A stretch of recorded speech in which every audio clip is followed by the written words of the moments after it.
can still see the exact moment everything started to crumble. We were sitting in our kitchen on a Tuesday evening, and Hannah had just finished explaining the idea. Our idea, or what was supposed to be our idea. The late afternoon sun was streaming through the window, making everything look softer than it actually was. My name is Victoria. Most people call me Vic.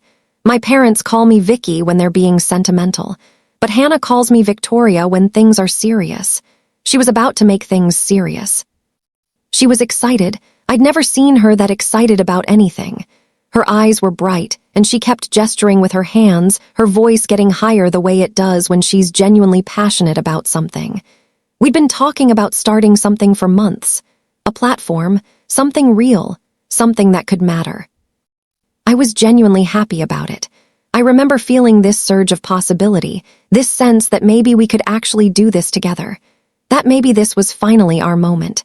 We'd both felt stuck for so long. Me in my corporate job where I felt like a ghost.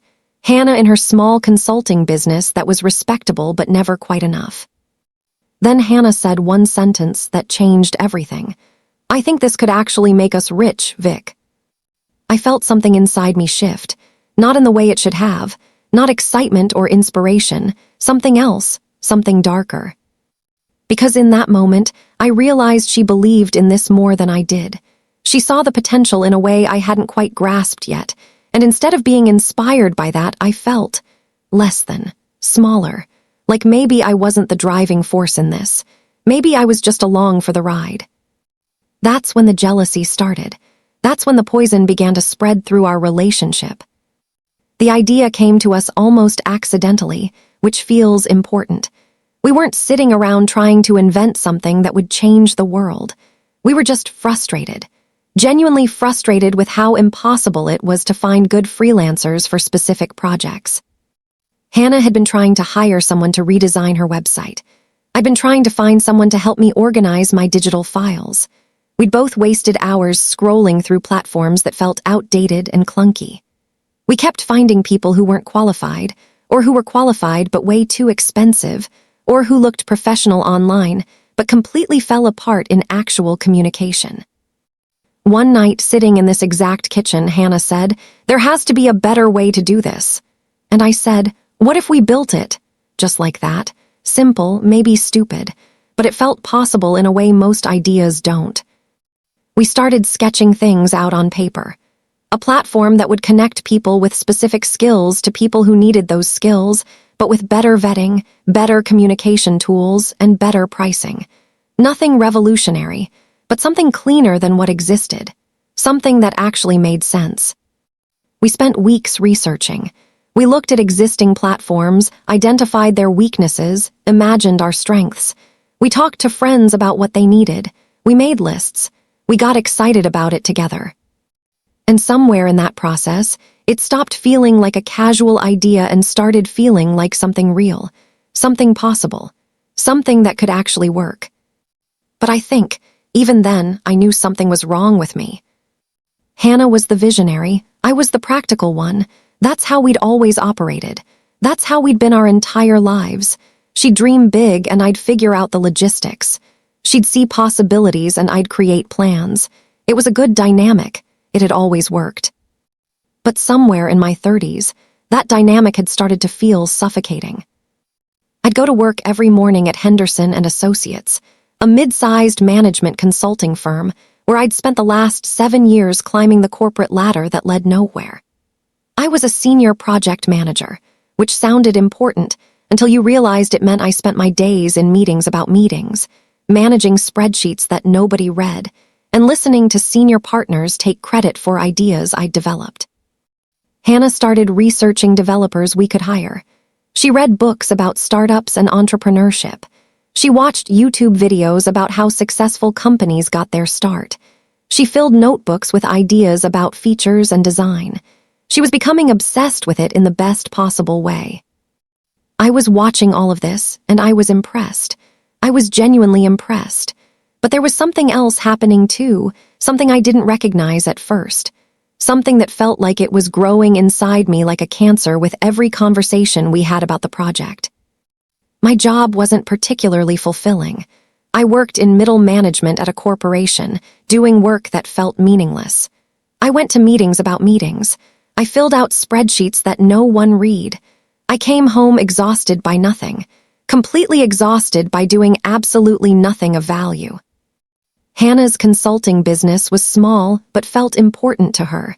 She helped people actually improve their work. She got emails from clients thanking her for changing how they operated. She mattered in a way I didn't. And now she was starting something new, something that could be huge, something that could really matter. The jealousy didn't announce itself. It didn't arrive with fanfare. It crept in quietly, like a shadow that you don't notice until you realize the light has completely gone. It whispered that maybe I wasn't necessary for this, that maybe Hannah would be fine without me, that maybe I was just going to slow her down. And maybe this is the thought that ate at me the most. Maybe I didn't want to be the person who helped make her dreams come true. Maybe I wanted to have my own dreams, my own vision, my own moment. I started finding reasons to doubt the project, not out loud, but internally I was building a case against it. I'd point out market challenges in conversations in a way that felt logical but was actually cynical. I'd raise concerns about funding that felt practical but were actually designed to make the whole thing seem impossible. Have you looked at how much it costs to hire a developer? I'd ask. Or, you really think people will switch from platforms they already know? Or, what about the liability if something goes wrong? These comments were technically valid. They weren't lies, but they weren't coming from a helpful place. They were coming from a place of fear and jealousy and something else I didn't want to name.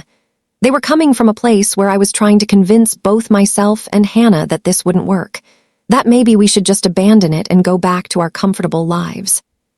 Hannah kept pushing forward anyway. She brought home books about startup funding. She started taking online courses about product development. She talked about our timeline, about reaching out to developers, about creating a business plan. She was treating this like something real, something we were building together. And I kept creating distance. I'd be too tired to brainstorm. I'd criticize her ideas before she could fully develop them. I'd say things like, "You really think people will use this?" in a way that made it clear I didn't think they would. These comments were technically valid, but they weren't coming from a helpful place anymore. They were coming from a place of sabotage. Looking back, I can see exactly what I was doing. I was trying to make myself feel better by making the project seem smaller, by making Hannah's excitement seem naive, by convincing myself that I was the realistic one, the smart one, the one who understood why this wouldn't work. I was trying to protect myself from the possibility that Hannah might succeed without me. And in doing that, I was also trying to protect myself from having to look at how small and stuck my own life had become. Then came the night she asked me point blank. We were cooking dinner together, pasta, I remember, because it was Tuesday and we always made pasta on Tuesdays. And Hannah turned to me and said, "You don't want to do this anymore, do you, Victoria?" The use of my full name. That's when I knew it was serious. I had a choice in that moment. I can see it now, looking back. I had a clear choice between honesty and dishonesty, between vulnerability and defense. I could have been honest. I could have said, "I'm scared that you'll be successful and I'll be left behind. I'm jealous that you're excited about something and I'm not. I'm terrified that you don't need me. I'm afraid that without this, I have nothing." Any of those things would have been the truth. Instead, I lied. "I just think it's risky," I said, stirring the sauce in a way that felt very focused on the sauce. "I think we should be realistic about the challenges." Hannah put down her knife. I can still see her do it, the deliberate way she set it on the cutting board, the way she took a breath. "That's not what I'm asking," she said quietly. "I'm asking if you want to do this, with me, together." I should have said yes. Every part of me knew that was the right answer. But there was this other voice, the jealous voice, telling me something different. It was telling me that maybe I didn't want to be secondary in Hannah's life anymore. That maybe I wanted to be the visionary for once. That maybe I should protect myself by walking away first before she could walk away from me. "I don't know," I said. "I need some time to think about it." But I wasn't thinking. I was feeling, and the feeling was eating me alive. A week later, Hannah approached me with a developer she'd found. His name was Marcus, and he was young and talented and hungry for a meaningful project. He'd built 3 apps already and was excited about our concept. He'd even offered to work on a reduced rate for equity in the company. This was huge. This was the thing we'd been saying was impossible. We'd been talking about how we couldn't afford a real developer, and Hannah had made it happen. I should have been thrilled. I should have felt this surge of validation, like our idea was real enough that someone talented wanted to work on it for less money. Instead, I felt something like panic. If we moved forward now with Marcus on board, then everything became real. The project stopped being theoretical and started being actual. Hannah would be working with him regularly. They'd be building something together. They'd be the real team. And where did that leave me? What was my role anymore? "I don't think he's right for this," I said after Hannah had introduced me. We were sitting in her living room and she'd shown me his portfolio on her laptop. His work was impressive. I knew that. But I needed a reason to slow things down. I needed time to figure out what I wanted. "What?" Hannah's voice went up. "He's perfect. He checked everything we said we cared about." "I just have a feeling," I said, which was the most dishonest thing I could have said because it wasn't a feeling. It was calculated. It was deliberate sabotage, and I knew it. "You have a feeling," Hannah repeated, and I could hear the frustration in her voice. It was the frustration of someone who's trying to move forward, and the person who's supposed to be your partner is putting roadblocks in your way. "Or you're looking for a reason to stop moving forward," she continued, and that's when I knew she saw through me. She was right, but I wasn't ready to admit it. We had our first real fight about it that night, not a small argument, a fight, the kind where things get said that you can't take back, the kind that changes things. "You're scared," Hannah said. We were in her room by then. The kitchen conversation had escalated into something bigger. "And instead of admitting you're scared, you're trying to sabotage this so you don't have to feel scared." "I'm not sabotaging anything," I said. "I'm being cautious." "You're being jealous," Hannah shot back. Her voice was steady, but I could see her hands shaking a little. "And I'm done pretending I don't see it. You've been jealous since I got excited about this, and now you're trying to kill it because you can't handle that I'm moving forward without you." I felt something crack inside me, because she was exactly right, and I couldn't defend myself without admitting something I wasn't ready to admit. But the words came out anyway. "Maybe I am jealous," I said. "Maybe I'm jealous that you get to be excited about something, and I'm stuck in a job I hate with no better options. Maybe I'm jealous that you're always the one with the vision while I'm the one who has to execute it. Maybe I'm tired of being second in my own life." The words hung in the air between us, and the moment I said them, I regretted them. Not because they weren't true, but because they were true, and they were unfair to Hannah. She wasn't responsible for my unhappiness. She wasn't responsible for the fact that I'd made choices that left me feeling empty and stuck and small. But I couldn't take them back. Hannah's face changed. She looked hurt in a way that made my stomach hurt. "So that's what this is," she said quietly. "This isn't about the project. This is about you being unhappy with your life and you're punishing me for it." "That's not fair," I said, but even I didn't believe it. "It's completely fair," Hannah replied. "You want to build this with me, but only if it makes you feel better about yourself. And since it doesn't, since it actually makes you feel worse, you'd rather it didn't happen at all." She was right. And that's what broke me. Not the yelling, not the anger, but the absolute clarity that she could see exactly what I was doing, and I couldn't stop myself from doing it. "I don't want you to move forward without me," I finally said, quietly, honestly, and it sounded so childish when I said it out loud. "Then don't make me," Hannah said. "Don't sabotage this. Don't create obstacles. Either commit to building this with me or tell me you're out, but don't stand in the middle and try to have it both ways." I knew what I should have done. I should have taken a breath and said, "I'm sorry, I'm scared. Let's talk about this properly." I should have chosen to work through my jealousy instead of letting it guide me. Instead, I said, "I'm out." The words came out before I could stop them. And the moment they left my mouth, I knew I'd made a terrible mistake. But I also knew I couldn't take it back. Hannah did the hard thing. She did what I couldn't do. She moved forward. The next day, she called Marcus and told him the project was a go. She started attending startup meetings. She created a business plan. She reached out to angel investors. She did everything we'd talked about doing together, except alone. I watched from the sidelines as my sister built our idea without me. I'd had my chance and I'd walked away, out of jealousy, out of fear, out of pride. The first month was the hardest, because part of me kept waiting for her to fail. Part of me kept hoping that without me, the project would fall apart, and then we'd laugh about it and move on to something else. Something I could feel more comfortable with. But Hannah didn't fail. She was slower than we would have been together, maybe, but she was methodical and determined. She built spreadsheets. She researched competitors. She talked to potential users. She did the work that I would have done. And somewhere in that first month, something changed. I stopped waiting for her to fail, and I started regretting the decision I'd made with an intensity that was almost physical.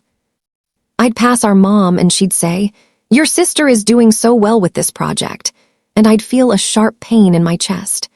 I'd see Hannah working late on her laptop, and I'd remember all the times we'd planned to work late together. I'd watch her get excited about something and realize that I'd chosen to miss that. The realization hit me slowly. I wasn't going to get this time back. This opportunity, this partnership, it was gone because I'd thrown it away. I remember the exact moment the regret became real. Hannah showed me a mock-up of the app's interface. It was beautiful, clean and intuitive, everything we talked about building. "Marcus designed this based on my wireframes," she said, pride clear in her voice. She was trying to include me, I think, trying to let me be part of it even though I'd said I was out. "What do you think?" What I thought was, this should be both of us. This should be us celebrating this together. This should be my creation too. But I couldn't say that, so I said, "It's great," which was absolutely true and completely insufficient. "We're launching the beta version in 6 weeks," Hannah continued. She was looking at me while she said it, like she was waiting for me to respond, like she was still hoping I'd change my mind. "We're going to do a soft launch with 100 users we've recruited. If it goes well, we'll expand from there." 6 weeks. That meant this was really happening. That meant my sister was actually building a company without me, and I was missing it. That night, I lay in bed and thought about what I'd given up. Not just the company, though that was part of it. Not just the money, though that was definitely part of it. But the partnership, the collaboration, the shared victory that we'd talked about so many times late at night when we couldn't sleep. That was gone now. And it was my fault. I thought about calling her. I thought about sending her a text. I thought about showing up at her apartment and saying, "I made a mistake. I want back in." But I didn't, because by then, the jealousy had turned into shame, and shame is a paralyzing thing. I thought about reaching out to Hannah and asking if I could still join. But pride is a funny thing. It gets so tangled up with regret and shame that you can't separate them. Every time I started to make the call, I'd remember how certain I'd been that I didn't want to do this. How I'd walked away deliberately. How I'd said things that I couldn't unsay. And I couldn't face admitting that I'd been wrong. So instead, I did something worse. I convinced myself that I was making the right choice by staying out of it. I told myself that Hannah was moving forward, so the best thing I could do was let her have this without me interfering. I created a narrative where my absence was noble instead of cowardly. It wasn't noble. It was the opposite of noble. The truth was that I was scared. Scared to face Hannah after what I'd said.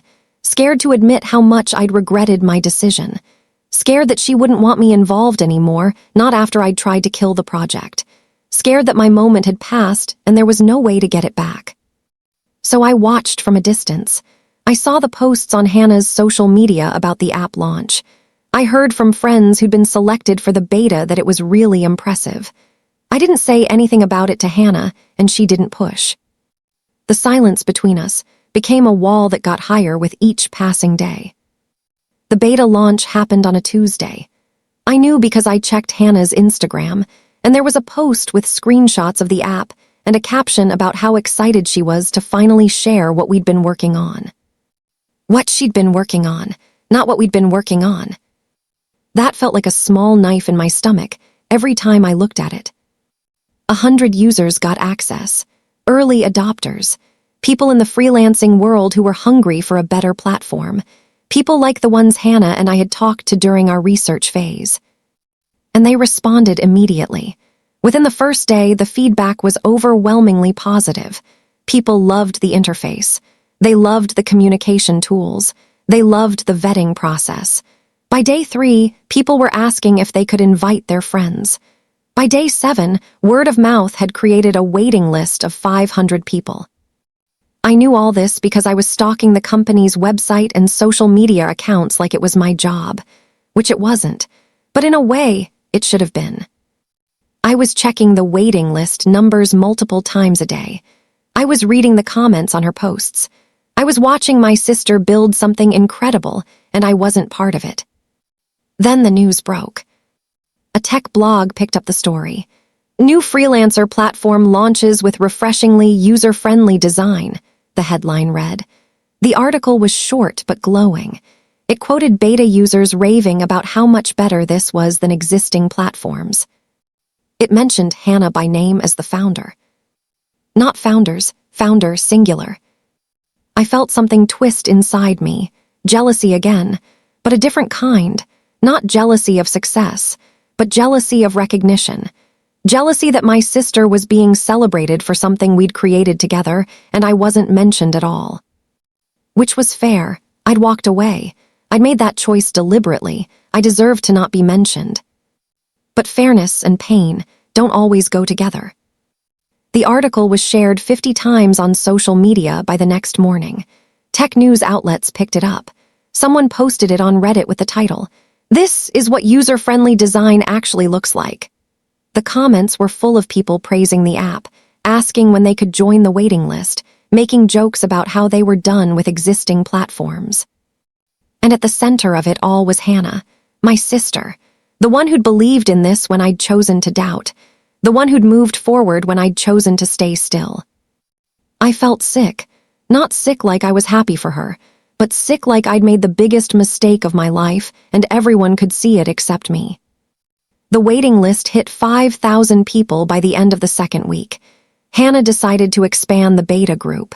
She brought on 50 more users, then 100 more.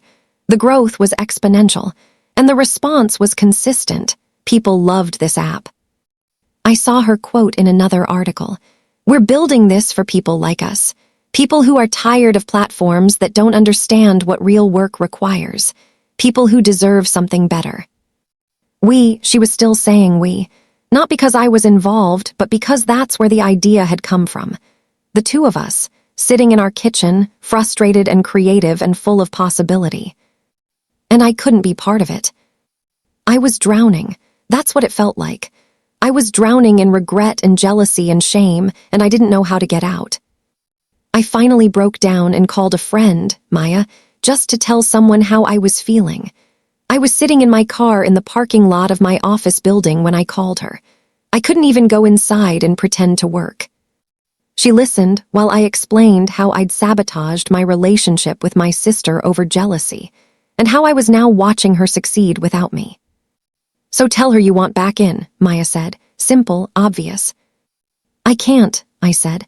"I made my choice, I walked away, and I tried to stop her before that." "Then walk back in," Maya replied. "She's your sister, Victoria. She's not going to hold this against you forever." But I was holding it against myself. That was the problem, and I wasn't ready to forgive myself yet. 3 months after the beta launch, Hannah announced that the company had received funding. Seed funding. $2.5 million from a venture capital firm that specialized in early-stage tech companies. $2.5 million. I remember sitting in my office when I read that email, and I had to excuse myself to the bathroom to cry. Not quiet tears, not the kind you can hide. The kind that come from somewhere deep inside you, where you're admitting something you've been refusing to admit. I wasn't crying because I was upset for Hannah, but because I finally understood what I'd given up. Not just the money, though that was significant, but the chance to be part of something that was changing the way people worked. The chance to be part of my sister's success. The chance to have a partnership with someone I loved. The VC firm's website mentioned Hannah by name. They posted a photo of her with their partners. She was smiling in a way I recognized, a way that meant she was genuinely happy, genuinely proud. And she should have been. With the funding came the ability to hire a team. Hannah brought on 3 developers and a designer. She rented office space. She started building the infrastructure to scale. She was doing everything we dreamed about, just without me. I thought about reaching out so many times. I drafted emails. I made notes about what I'd say. But every time I got close, the shame would stop me. The shame that I'd tried to kill this thing. The shame that I'd let jealousy control me. The shame that I couldn't just accept my sister's success without making it about me. The media attention was inevitable. Tech reporters love a good startup story, and Hannah's had all the right elements. A problem worth solving, a solution that actually worked, a founder who cared about the product more than getting rich. She did interviews with business blogs. She was featured in a podcast about entrepreneurship. A magazine called her one of the most promising founders in the tech space. Not one of the most promising sisters, not part of a sisterhood of founders, just her, individual, singular, successful. Watched it all from home, on my laptop, in a job that made me want to scream. My parents kept asking me about it. "Your sister is doing amazing things," my mom would say. She'd say it in this eye and careful voice, like she knew there was more to the story. Like she could see the regret written all over my face. "That's great," I'd say. "I'm really happy for her." And my mom would look at me with this expression, like she knew I was lying. Like she could see how much it was eating me alive. "Are you two talking?" she asked me one day, just like that, direct. "Not really," I said. I couldn't lie to my mom. "You should fix that," she said. "Life's too short for this." I knew she was right. But knowing something is right and being able to do it are two completely different things. A major company started using the platform, then another, then another. Hannah reached out to me one day and asked if I wanted to come to a celebration dinner with the team. It was such a simple invitation, such a normal thing that sisters do, but it felt loaded with so much history. She was offering me a chance to be part of this again, just in a peripheral way. She was extending an olive branch. I almost said yes. My fingers hovered over the keyboard as I typed out my response. But then I got scared. I thought about walking into that room and facing her team, all these people she'd hired to build our dream. I thought about them knowing that I'd walked away. I thought about them knowing that I'd tried to stop her. I thought about sitting there as the sister who'd said no, watching the sister who'd said yes celebrate. So I made an excuse. I said I had to work late. It was a lie. I didn't have to work late. I had nothing but time. I spent that evening at home, alone, imagining what the celebration must have been like, what they must have been talking about, how Hannah must have been glowing with pride. And I wasn't there. I called in sick to work the next day. I didn't actually do anything. I just sat on my couch and felt sorry for myself, which is exactly what I deserved. By month 6, the app had moved beyond beta. It was available to anyone who wanted it. The waiting list was 200,000 people. Seriously, 200,000 people wanted to use Hannah's platform. She was being offered consulting deals. People wanted her to speak at conferences. A documentary filmmaker reached out asking if she'd participate in a film about young entrepreneurs. My sister, who 6 months ago was telling me about this dream over pasta, was now living that dream in a way I could barely comprehend. And I was still in my job, still in my apartment, still alone with my regret. The jealousy had evolved into something else. It wasn't about Hannah anymore. It was about me, about the fact that I'd had a chance to be part of something incredible and I'd chosen to walk away. And now I had to live with that choice every single day. I'd wake up thinking about it. I'd go to work thinking about it. I'd come home thinking about it. It was like a constant background noise in my head, reminding me of what I'd lost. I started going to therapy, not because I was trying to fix my relationship with Hannah, though that was part of it, but because I was trying to understand why I'd made the choices I'd made, why I'd let jealousy override everything else, why I couldn't just be happy for my sister. My therapist, Dr. Patel, kept asking me the same question in different ways. What were you really afraid of? And I kept giving different answers. I was afraid of failing. I was afraid of succeeding. I was afraid of being irrelevant. I was afraid of being overshadowed. I was afraid of not having anything of my own. But finally, after weeks of therapy, I got to the real answer. I was afraid of being vulnerable with Hannah. I was afraid of admitting that I was struggling in my life. I was afraid of needing her. I was afraid of showing her that I wasn't strong and capable and together. And so instead of being vulnerable, I'd been destructive. Dr. Patel helped me understand that jealousy isn't actually about the other person. It's about yourself. It's about feeling like you're not enough. And instead of working on that, I'd tried to tear down what Hannah was building so I could feel better about myself. It was one of the hardest things I'd ever admitted. "What are you going to do about it?" Dr. Patel asked. "I don't know," I said. "I think I've burned that bridge. I think I've done too much damage." "Have you asked your sister?" Dr. Patel replied. "No, I'm scared." "Of what?" "Of finding out that I was right, that I did do too much damage, that she doesn't want anything to do with me." Dr. Patel nodded. "And if that's true?" "Then I deserve it," I said. I finally reached out to Hannah. It was 9 months after I'd walked away. 9 months of watching her succeed. 9 months of therapy. 9 months of sitting with my regret and slowly learning to be honest about it. I called her on a Sunday afternoon. My hands were shaking when I dialed her number. She answered on the second ring. "Hey," I said, and I could hear the surprise in the pause that followed. It had been months since we'd talked, since we'd really talked. "Hey," she said back, cautiously, like she was protecting herself from whatever I was about to say. "I'm sorry," I said. "I'm sorry for everything. Victoria Montgomery apologizes for being a coward and a saboteur and a terrible sister. I'm sorry for trying to sabotage the project. I'm sorry for walking away. I'm sorry for not being there for you while you were building something amazing. I'm sorry for letting jealousy destroy what should have been a partnership. I'm sorry for being selfish." There was another long pause, and then Hannah said, "I know." Just those 2 words, but they held so much. "Can we talk?" I asked, "like in person?" "Yeah," Hannah said, and I heard something in her voice shift. "I'd like that." We met at a coffee shop near her office. An office. She had an office now. A real place where her team worked on the platform that she'd built. When I arrived, she was already there, sitting at a corner table with 2 cups of coffee. She'd ordered for me, a oat milk latte the way I like it, she remembered. She looked tired, but happy. She looked like someone who'd been working hard and believing in something and having it pay off. I sat down across from her, and for a moment, neither of us spoke. I didn't know what to say. I didn't know where to start. "I've wanted to talk to you for months," Hannah finally said, "but I wasn't sure if you wanted to talk to me." "I did," I said. "I was just scared." "Of what?"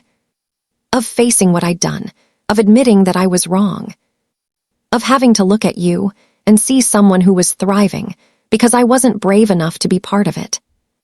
Hannah reached across the table and took my hand. Just like that, just forgiveness. "I was angry," she said. "For a long time I was really angry, but I also understood it. I've always known you're struggling, Victoria. I've always wanted to help you, but you had to let me." I felt tears start to come, and I didn't try to stop them. "I was jealous of you," I admitted. "I thought if you succeeded, it meant I was failing. I thought your success made my life look worse by comparison." "My success isn't about you," Hannah said gently. "And your value isn't determined by whether you're part of something I'm building. You're valuable because you exist, because you're my sister, because you're a human being trying to figure out her life." It was such a simple thing to hear, but it cracked something open in me, because I realized that I'd never actually believed that. I'd always measured my worth by what I was doing, what I was accomplishing, what I was contributing. And I didn't know how to just exist without achieving something. I want to help now, I said. I know I can't undo the fact that I wasn't there before, but I want to be part of this if you'll let me. Hannah hesitated, and I could see her thinking, calculating whether bringing me back in would be a help or a complication, whether it was worth the risk. What would that look like? She asked finally. I don't know, I admitted, but I want to figure it out with you. Hannah took a sip of her coffee. When she set it down, she said, Okay, but we need to be honest about this. If you're going to be part of this, you have to actually be part of it. You can't just disappear again if it gets hard. I know, I said, I won't. Hannah brought me into the company as an advisor. Not because I needed a title or a stake, but because she wanted to give me a way to contribute while we figured out if a deeper partnership could work. I started attending meetings. I read through the product documentation, I talked to the team, and I realized how much I'd missed this. Not the recognition, not the potential for success, but the actual work, the problem-solving, the creation. Seeing the platform that Hannah had built, I understood what we could have created together. It would have been different, maybe better, maybe worse, but it would have been a partnership, and that would have changed everything. I also realized something else. Hannah had done this without me, and she'd done it well. She didn't need my validation. She didn't need me to confirm that the platform's value. She'd believed in it, and she'd followed through. That taught me something important about the jealousy I'd carried. It had been based on the false belief that Hannah's success somehow diminished my potential. But it didn't. We were living in the same world at the same time, with the same opportunities in some ways. Her success didn't take anything away from me. My failure to act was what was holding me back. After 3 months as an advisor, Hannah offered me a full position in the company, head of operations.